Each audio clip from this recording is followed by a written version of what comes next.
welcome back to Brady Reads. I'm Brady. Today's book is Natalie Tan's Book of Luck and Fortune. It's a really cute book. Hanging out in the store today, up in the window, like usual.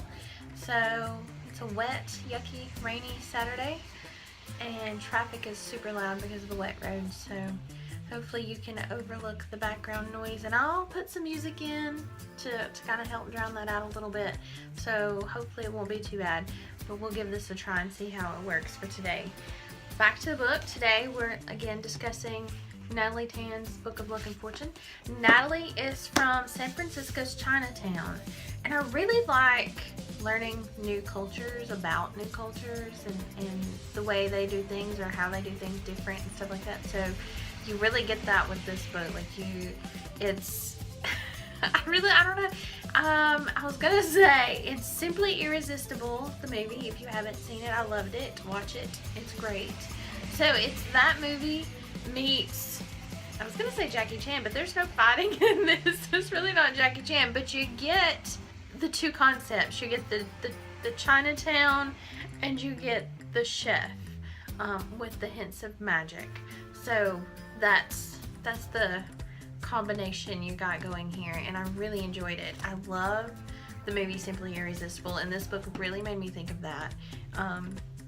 Again, there are hints of magic interspersed throughout the story, and it's not over the top. It's just enough to keep you going, ooh, what's gonna happen next? Ooh, how does that work? So I really enjoyed that. It was fun. It made it really fun.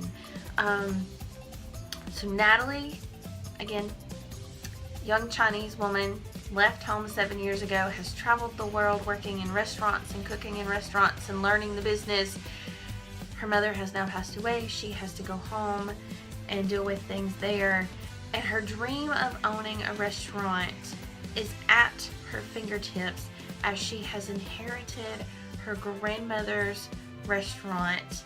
It's just the getting to that point that becomes the journey. And it is a journey. It's a journey for her. It's an emotional journey for her. It's a almost spiritual journey for her, but it's learning about herself. It's what are her strengths, what are her weaknesses, and how can she make this work. And learning just what is important to her and what is valuable to her and what is worth her putting all of her time and effort into. This is what she wants, but when an obstacle is thrown in her way, is she going to leave again? Or is she going to face it, fix it, work through it, and reach her goal? And I think that it's very relatable, I think, for everyone, because we're all faced with those things. I can incorporate it into my own life as far as I had a dream of owning a bookstore. The road wasn't easy. That was a 5-year journey for me. But now I have it, and I'm here. And every day I still work at it. And every day, I can't just, okay, I'm open and just wait for things to just fall into place. You have to work to make those things fall into place. And I think that's something that a lot of people forget and don't really take into consideration. I got it. I'm done. Well, no. Most of the time, the getting it is the easy part. It's the keeping it that's the hard part. And so I feel like it's very relatable to life.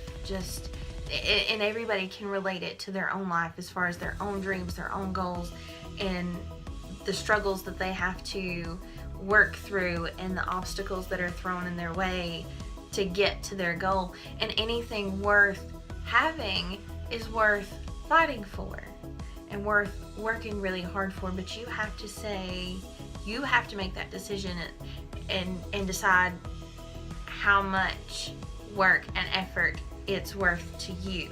It's kind of like, I've always like putting legs on your prayers. You can pray it and you can trust God to give it, but you got to put some work in too, because He's not just gonna be like, bam, here you go, there it is.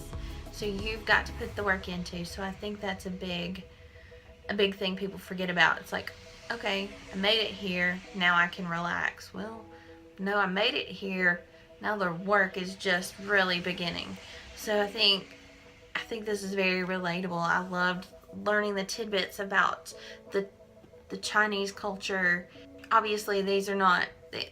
Natalie isn't from China. Her mother was born in the U.S., but her grandmother was from China.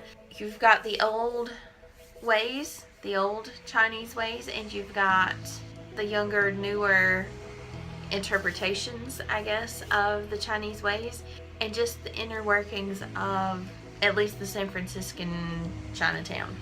So you get the inner workings of that culturally. You meet her neighbors who are other Chinese descendants, and some who are actually did come over from China and have made a life here in this town. And to Natalie's shock, when she returns home, home isn't doing as well as it was when she left.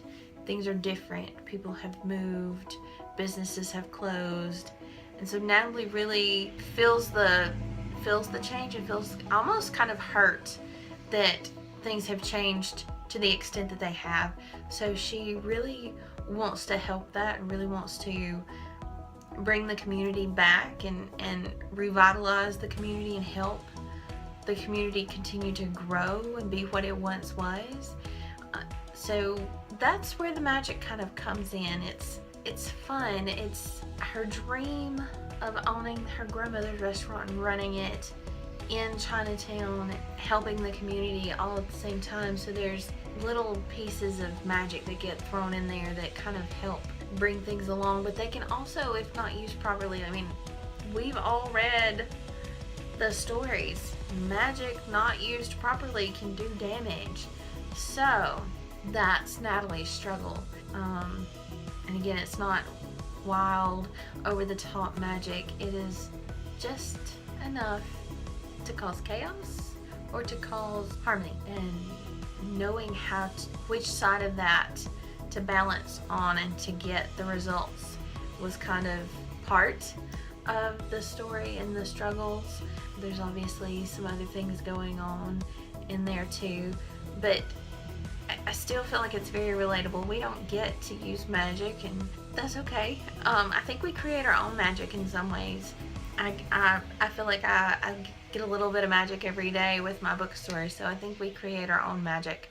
That's kind of what Natalie was doing. She was creating her own magic and learning how to use it and learning how to face obstacles that she hadn't anticipated. So this was a fun read for me, and I really enjoyed it, and I really think anybody else would enjoy it too. Again, it's fiction with the hints of magic. It's not over the top, so if you're not a fantasy reader, don't worry about getting lost or feeling like you're not going to enjoy this because of it. I think it makes it a little more fun because of it.